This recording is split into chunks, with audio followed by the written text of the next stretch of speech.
Good afternoon. You're listening to My Conscious Dad right here on your hometown station, AM 1220, KHTS. I'm your host, Jasmine Urbina, here in the studio with my dad, Alex Urbina. Hi, Jasmine. Hi. And today we're going to be talking about how to deal with parental guilt trips. Do you want to explain what that means? Why don't you explain it, since this was your topic and you're the child, coming from feeling the guilt. So what is it? So let me ask you the question. What does it feel like to have a guilt trip put on you? This was actually Andrew's idea that I just happened to identify with. Well, yeah, you guys both, when Andrew came up with the idea, you got all excited. Right, we both got excited. I, as a conscious human being, I understand that my parents aren't putting a guilt trip on me, that I'm letting myself feel guilty. But it just kind of means, for me, it's like this weight on my shoulders where I feel like I'm either not good enough or I'm not giving them what they want or what they deserve. Sometimes too, I think parents can feel a little bit entitled the same way kids do. I think they feel a little bit entitled to their kids treating them a certain way because, they raised them and they did all this stuff for them and they made all kinds of sacrifices. And sometimes as a kid, I think I naturally, if you hear parents complain, I'm like, to me, my natural response is to say, well, you had kids. This is what you signed up for. It's not my fault that you had to pay to feed me and send me to school and all kinds of things. And I think that's where feeling guilty now turns into a little bit of anger, because you're just like, this is not fair. I didn't ask to be born. You guys created me and you signed up for this. Yeah, what you're talking about is, you're a little bit more aware than the average, 20-year-old. And especially as a teenager, you were able to really look at things from a different perspective. So you're kind of holding the parent accountable for, hey, look, you get to take responsibility for, you chose to have me. But you want to be careful not to use that as a way to manipulate your parents when they're right. Whatever they're saying to you. It's because they're doing the best job they can to empower you and influence you to make some powerful decisions so that it benefits you. I think that the error in the parenting is that parents believe, or they subscribe to this belief system that since I had you and I'm your mom or I'm your dad, you're supposed to do what I say, almost like I'm your ruler. I'm the king, I'm the queen, and you are supposed to obey everything that I say. And, in my days of growing up, when parents were parenting from fear, it was fear-based. If I did something wrong, I looked over, and when I saw my dad pulling the belt out or my mom pulling her shoe off her foot, it was like, oh my God, all of a sudden now I was obedient. And so, it seemed more practical or more common, in what I say the olden days. And the olden days can be the olden days for anybody, but when I say back in the day, when I grew up, we were parented by fear and we stood in line. And some of that fear had us as youngsters kind of get in alignment with, whatever our parents asked of us or needed from us. We just kind of, stepped in line. Kids in today's world, they don't operate like that. You start to pull some of those old tricks out and it's like, what, really? Like you're going to try to muscle me, or you can't force me to do that. Kids are getting smarter. They're more wiser. They're a little bit more aware, and they're a little bit more conscious.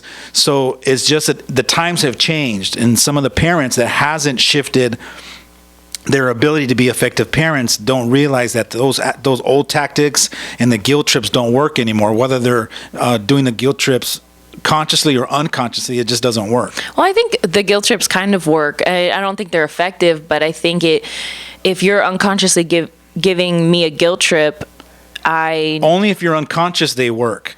As long as I keep you right. Unconscious, and I'm the king and I'm the ruler, and I can dominate you and make you feel guilty, then I got you like my little puppet. You're out there making all the right decisions, and I can keep you in line. The minute you start to wake up and realize, wait a minute, this doesn't feel right, or all of a sudden you go to your aunt's house or a friend's house or a neighbor's house and you see their parents interacting with their kids, and you have a different kind of experience, or maybe you go to church or you have some kind of spiritual awakening and you realize this doesn't feel right. Then you start questioning that. Now all of a sudden, the parent that was ruling out of fear or dominating with the guilt trips, all of a sudden they don't work anymore. Right. And, kind of you were saying, going back, how all those tactics that you would use in the olden days don't work anymore. I think they're they're coming up with new tactics that are eventually going to stop working.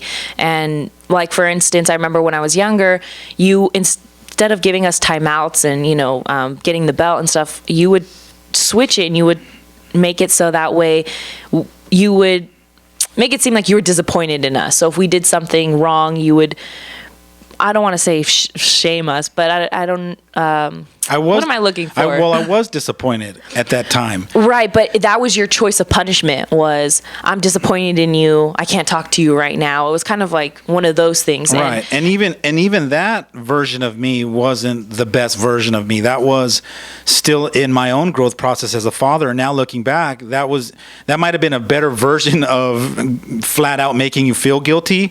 It was, like you said, it was just a different version of it. Right. But now looking back, that still wasn't empowering you. The wise, more advanced version of Alex 7.0 or 9.0, looking back, I never would have chose that. But that was part of my learning curve, right? Was instead of using the old school guilt trips that my parents did, it got tweaked a different way. It was more like, man, I'm really disappointed in you, which still implied that what you do is not good enough, or you're bad and wrong because of what you did, and it's still sending the wrong message. Right, and also too, like you were saying a little bit earlier about can't think of the word, like punishments. Growing up, we did have that old school. We did get spanked and we did get timeouts and we did get all those things. But as you get older, that stuff has to stop. So I think parents start doing the guilt trips and they start doing, those verbal kind of punishments, because you can't, after your kid's a certain age, you can't spank them anymore. Well, there was a shift. I remember when all of a sudden spanking seemed to be the norm. And then all of a sudden spanking was like, no, don't do that. The new psychology of raising kids started shifting and the world started changing really quick. And all of a sudden it was like, I think it was this conscious awakening that parents were having more and more. And then younger parents were coming up saying, no, I'm not going to spank because I got spanked. And all of a sudden it just started to shift into figuring out how to sit with your kids and reason with them.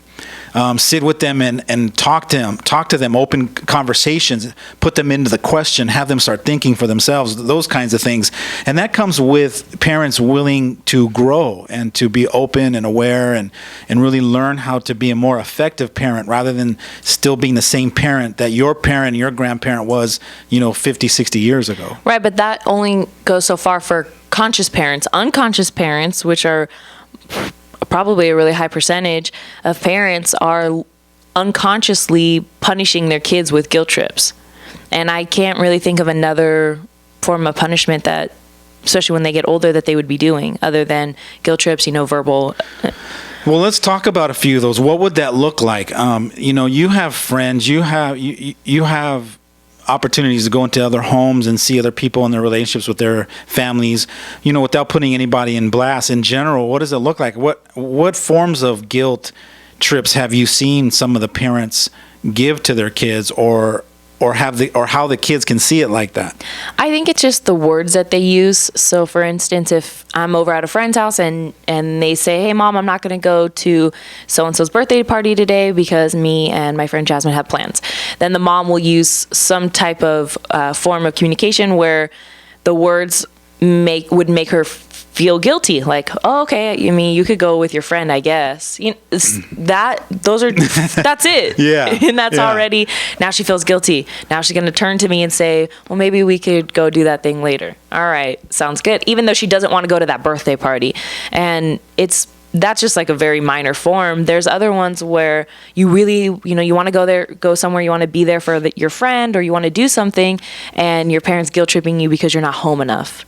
And that one I think is like really, really very common, which I think is kind of, for me, it's kind of wishy-washy, because I didn't really go out and I never really got in trouble that much for things like that. But it kind of reminds me of The Sandlot, where the mom tells Smalls, go outside, go get dirty, go get in trouble. And she tells him to go do those things. But then later on, your parents are going to say, oh, well, you're never home anymore. Or, okay, you're always out with your friends are more important. So it's kind of like you as a kid, as a growing adult, have to try to figure out what your parents are looking for and what the balance is. And at some point you have to realize that you're probably never going to make your parents happy. Yeah, and when as you're painting that picture for me, what I'm thinking about is I'm visualizing the parent that doesn't know how to express themselves honestly and accurately. So in their frustration, they don't know how to say, "Hey, go ahead and go with your friends. When you get back, can we chat?" And then the next morning they're having breakfast. Says, "Hey, I just want to have a conversation with you. You made a commitment to me last night that you were going to help me, or you were going to go, or whatever it was. And then last minute you asked to change that. And I just want to let you know that that's not cool, that you gave your word and then backed out." And instead of having that conversation in a powerful way afterwards, where you're planting the seeds in your child so that your child sees that and says, "You know what, Dad," or "You know what, Mom, you're right. I shouldn't have done that." And then there's a learning lesson. Instead, because they don't know how, or don't have the tools, or don't have the courage, or no one ever taught them how to parent like that or communicate like that, they use the old, "Well, I guess so." I mean, that's their default. That's what they fall back to. But no one's taught them that they can actually articulate themselves and have an actual conversation where they walk their child through the process of what was coming up for them. "Hey, I really felt, I'm really disappointed because you said you were going to help me and you gave me your word, and I trusted you." And I think that people aren't taught how to communicate like that. That's called effective communication 101. And you got to either do some workshops or take some classes or be around other people that speak like that, so that you learn how to have those kinds of relationships with your kids. And I think the average parent doesn't know how to do that. Right, as a kid. And if you're a parent and you're listening, I'm telling you, as a kid, I think that is so much more effective. Communicating how you're feeling or what you want from us is so much more effective than the guilt trip, because the guilt trip just feels so personal, like it's something about us, not necessarily about an event or something that we did. It's just very about us, and it doesn't have anything to do with the current situation. Yeah, it is, looking at it from being outside and looking into the scenario, it is a little bit selfish of the parent to say that and do that, because it is really about me. It's about my feelings. In that moment when you said you were going to help me, and all of a sudden last minute your friend came over and you're all excited and it's, "I got to go." It just, now in that moment, it's like, okay, now you're taking away from me. You said you were going to help me, and what about me? And it's all about me. Instead of, "Hey, don't worry about it. Go have a good time. I'll figure it out. And, maybe we'll chat tomorrow morning about it." "All right, thanks, Mom." And you go. And then next morning, let's have a civil conversation. At breakfast, let's talk about what happened. And, and maybe it's, "Hey, you know what? No, when stuff like that comes out, I want you to go have a good time. When you get invited out of the blue, and if you made agreements with me, I'm okay with that, but let's negotiate." Right. You set it up so that way both of you can win, and you teach them how to do it, because That's right. Chances are nobody taught you how to do it as the parent. Your parents probably never taught you that, but now you can teach your kids how to do it. Yeah. Now, if I taught you, "Hey, Jasmine, next time your friends come over and we have stuff, I'm all for you going for it, because I want you to have a good time, and you're young, and go do what you need to do. But if you made a promise with me, make sure you come and clean it up. Make sure you come back and say, 'Hey, Dad, I know I promised you this. Can we negotiate? How about tomorrow morning I make up for it? Maybe I do what I said I was going to do, and then I add some added bonus or some added value.'" When it comes to negotiation, this is another art form. What we talk about is the art of negotiating. People don't realize they can negotiate too. As long as you're willing to give somebody back equal or greater value for what it is that you're negotiating for. And I think the unconscious parent doesn't realize that that's possible. And if they learn some of those tools, they can actually start implementing them in their relationships and actually create some pretty amazing relationships with their kids. I think that's where most guilt trips actually come from. In that scenario, the kid wants to go leave, and he'll come back, and probably in his mind he has a plan. He's going to tell his mom, "I'll do it tomorrow," but never communicated that. So now he's made up. So when he goes out with his friends, he's made up in his mind, "Oh, my mom's probably so mad at me right now." Instead of just communicating, "I'll do it tomorrow," or "How about we do this?" So it's not just the parents it's not just on the parent side, it's on the kid side, because I know there's times where I've bailed on you or mom, and I'm out trying to have a good time with my friends. I'm like, why did I even come out? Because it's all I can think about now is that I bailed on them and I left them hanging and I didn't communicate. And so I'll go home and I'll communicate, I'll do it tomorrow. But let's say you would have called me in the middle of your thing and said, hey, Dad, I'm I know you said I can go and I'm here, but I'm still feeling really bad. And all I keep thinking about is leaving you hanging. I would have turned to you and said, hey, you know what? Seriously, it's fine, and I got it covered, and I want you to have, and whatever I needed to say to you so that you can surrender it and get off it and be present in that moment and enjoy yourself. Right. Or I would say, don't worry, we'll handle it tomorrow, or we'll talk about it tomorrow. Maybe that's all you needed from me, that you didn't get when you walked out of the door. And so that would be a lack of me being willing to make sure that I, gave you that full permission and didn't have that hint of making you feel guilty or like, right, well, right. Go ahead and go. And, sometimes even in your tone, it's like, all right, go. You know what I mean? Sometimes you don't even have to say anything. It's just a look. Yeah. And I'm sure I got that look. I can't hide, sometimes when I'm expecting you to support or whatever, it's like, it's a certain nod or the way your eyes roll or look the other way. It's kind of like, all right. And then you take off and then, there starts the guilt trip. But I want to point out the possibility and holding you accountable as the child that, and you're not a child. I just used the word, I don't know how. Right. As the kid to you. Yeah. My daughter, from that perspective, you got to also look at taking accountability for you're the meaning maker to everything. You're the one that's choosing to get the guilt trip. If I said go, you're the one to go, yeah, he said go, but did you see him roll his eyes? You're making this whole story instead of, no, he said go, so I'm just going to go. And then I'll clean it up tomorrow. And then in the morning you could say, Dad, I know you said it was okay to go, but you kind of, for a brief minute, I felt a little guilty. And then, you know what, Dad, I got off it, but I still wanted to come clean it up with you. And that's what this is about having open communication and having the courage to follow through or follow back up with somebody and clean it up. I love cleanup. Cleanup is awesome. It implies that it's okay for us to make the errors or cross the line every once in a while.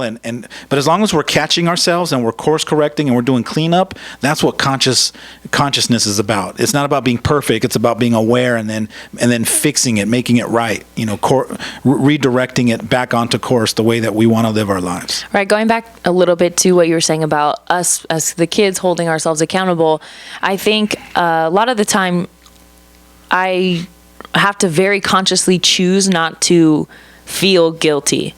And, like and that's again, in that same scenario, let's say you would have rolled your eyes, you would have been, okay, go ahead. I could have kind of just, kept going, like you have a thought about it, but you just go on with the rest of your night because you want to have a good time or whatever. And you just choose not to feel guilty. You know what? As you're explaining that, I'm thinking to myself, you're just a good kid. I mean, you feeling guilty, and even though I said go, it tells me that you do care. You're not one of those kids that are like, well, he said go, so I'm just going to go, and then you're just, you don't care anymore. I think a little bit of guilt is good as long as you're not beating yourself up. A little bit of guilt is like, oh, I know I gave him my word, and but as long as you justify it with, but let me call him real quick and remind him that tomorrow I'm going to handle it, and I'll step up and I'll pull my weight, or I'll give added value, in addition to, and then surrender it and then move on.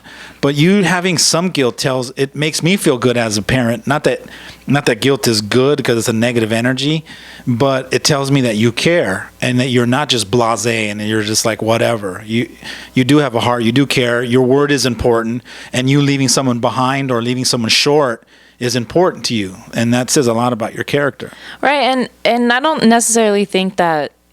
I mean, I do think I'm a good kid. Thank you for saying that. I do think I'm a good kid, and I do think most kids do feel guilty, even if it's a little bit of guilt. However, we can always be better kids, picking up the phone or before I leave, cleaning up or communicating, negotiating. Maybe you don't even negotiate in that moment because you have to leave, but you say, hey, can we leave this up for a negotiation tomorrow morning? And you say, sure, fine, whatever. But even if you're a good kid, there's still always that room to be better, especially if your parents aren't as conscious and as aware as you kind of have to teach them Does that make sense? You kind of have to teach them how to be that way. Absolutely. You know, you're basically following my lead. And if I'm sitting there, you know, thinking to myself, I wish you would call me back and clean this up with me, there's a good possibility that I didn't teach you how to clean up. You know, I have to be the example. I have to go to you and clean some stuff up so that you can go, oh, I didn't know we can do that in our relationship. I have to actually start implementing some of those things to show you what it looks like to have an effective relationship, to be able to communicate effectively. Is sometimes I got to be the example. And if, you know, as you're listening, I want you to think of the things that I'm missing from my child, which I yearn for. I just wish that my son would do this, or I wish my daughter would do that. There's a good possibility that you're not being it yourself. And if you were, it would be a reflection. It would be a reflection, and they would follow suit. They would in turn turn around, and you would actually see it come back to you. It'll manifest itself, and it'll come back to you. Sounds great. Stay tuned for more of My Conscious Dad right here on your hometown station, AM 1220 KHTS.